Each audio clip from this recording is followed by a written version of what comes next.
A group of 28 Gisborne people climbed Mount Misery near Matawai to visit the site of the translator and aerial system that first transmitted television into Gisborne homes in 1964.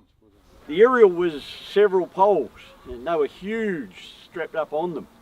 So you had the aerials pointing back this way, and then a separate set heading to Gisborne. The pilgrimage was originally planned for September 29th, the day of the switch from analogue to digital television in this region, but was postponed due to poor weather conditions. Several Gisborne people who made the trek to Mount Misery near Matawai on Sunday had a personal connection with the location.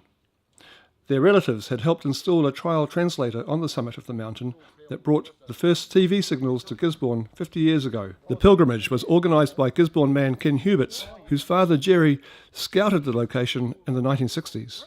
Almost 50 years ago, these pioneers brought TV for the first time to Gisborne, and that was quite a milestone really, and the fact that it was a rough hill, it was a lot of virgin forest, so it was really hard to climb up and just put everything up here, and the technology on the day was a lot different to what we have today. Ken has a photograph of his father as a young man standing with two others by the trig station. Gerry was a member of the Poverty Bay Television Society in the 1960s. In the photograph, he holds a small battery-powered television set. In the early 60s, when this was first developed, I was in the tree cutting gang in those days, and they wanted a hand with the assistant of pulling the poles up.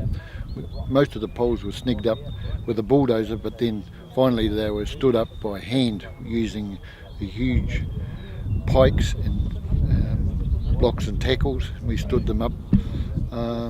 It was quite wet because I think it was done in the middle of winter, if I remember rightly, and so the ground conditions were never great. So yeah, and we put the poles up, and also the boys, two of the boys came back at the weekends and gave them a hand to put the hardwood poles, which you just see the tops of them sticking out of the ground now.